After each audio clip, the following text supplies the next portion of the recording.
Avec 78% de son territoire soumis à un risque d'inondation, Béthune-Bruay est en première ligne face au dérèglement climatique. Traversé par plus de 600 km de cours d'eau, ce territoire a fait de la gestion de l'eau un enjeu majeur. Inondations, ruissellement, débordements. Pour mieux prévenir ces risques, la communauté d'agglomération Béthune-Bruay-Artois-Lys-Romanne a pris les choses en main. Depuis 2018, une mission claire a été confiée aux intercommunalités, la GEMAPI, la gestion des milieux aquatiques et la prévention des inondations.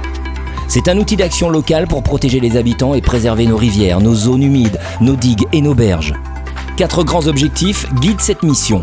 Aménager les bassins versants, entretenir les cours d'eau, renforcer les protections contre les inondations et restaurer les écosystèmes aquatiques. Pour mener à bien ces missions, la communauté d'agglomération a mis en place une contribution GEMAPI depuis 2021 pour financer ces chantiers vitaux. Cette contribution GEMAPI a permis d'accélérer le programme de lutte contre les inondations.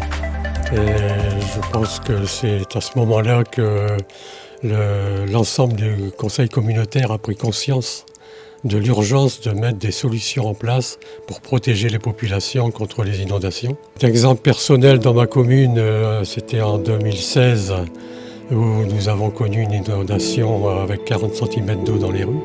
Et donc on a mis en place cette taxe GEMAPI dont le produit de la taxe qui nous dégage actuellement 8 millions d'euros par an.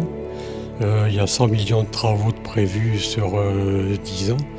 Le premier résultat a été confirmé en la fin 2023-2024 et début 2024 avec les inondations catastrophiques qu'on a connues dans tout le département. Sur le territoire de la Lys, le PAPI-Lys 3 est notre bouclier. Porté par le CIMSAGEL, ce programme coordonne les travaux sur tout le bassin versant avec un objectif, réduire le risque d'inondation de façon cohérente, durable et solidaire.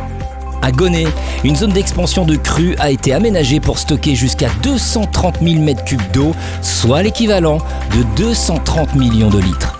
Les ouvrages de Gonnet, Ourton et La Comté permettent de faire baisser le niveau de la lave de 40 cm en période de forte crue. Après 5 ans de préparation et 30 mois de chantier, ce projet stratégique porté par la communauté d'agglomération représente un investissement de plus de 4 millions d'euros.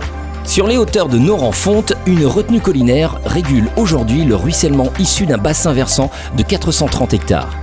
Pensé pour protéger les habitations situées en aval, l'ouvrage entièrement en déblai est complété par un piège à sédiments et une voirie profilée pour optimiser les écoulements.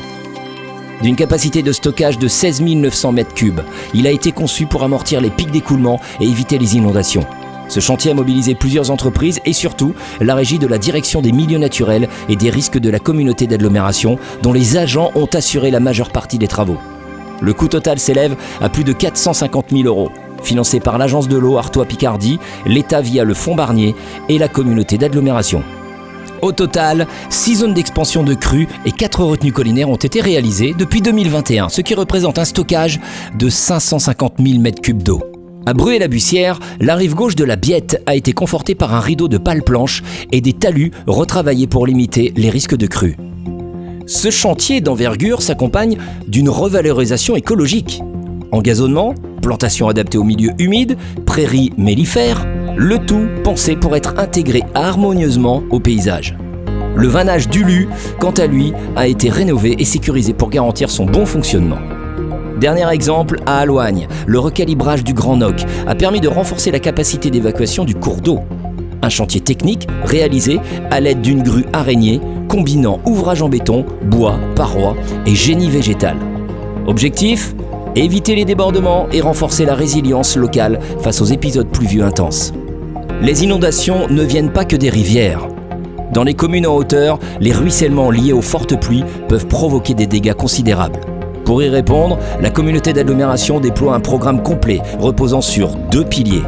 D'un côté, on ralentit l'écoulement des eaux en favorisant des techniques douces. Haies, fascines, fossés à redans sont autant de solutions naturelles pour freiner l'eau. De l'autre, on restaure les anciens fossés indispensables pour évacuer les pluies dans les communes du bas pays. Suite aux inondations 2023-2024, des travaux de confortement de berges, de désenvasement de fossés et cours d'eau, d'entretien de la vieille Lys ont été réalisés. C'est 2,2 millions d'euros qui ont été engagés pour répondre à l'urgence. La communauté d'agglomération mène un programme structuré pour améliorer l'état écologique, hydraulique et morphologique de ces 610 km de cours d'eau d'intérêt communautaire. Au cœur de cette dynamique, les plans de restauration écologique. Ces interventions permettent de restaurer des cours d'eau dégradés, de stabiliser les berges, d'améliorer la biodiversité et d'augmenter la résilience hydraulique. Ces actions coordonnées participent à un objectif clair: rendre les rivières plus vivantes, plus naturelles et mieux préparées aux épisodes climatiques extrêmes. Si notre territoire est en première ligne face aux défis climatiques, il l'est aussi dans les solutions. Voilà, donc je pense que tout le monde a bien pris conscience de l'importance de mettre de l'argent pour préserver toutes les communes concernées le long du bassin versant. Et je pense que la taxe Gemapi, si elle a pu effectivement être un peu critiquée, un peu pas comprise, je pense qu'après les événements de 2023-2024, tout le monde a bien compris que cette taxe, elle est également solidaire pour toutes les communes le long du bassin versant. On a réalisé à peu près 2/3 de ce qu'on voulait faire et ça a fait ses preuves, j'allais dire depuis quelques mois, où globalement nous avons à peu près réussi à laisser au sec beaucoup de nos habitants.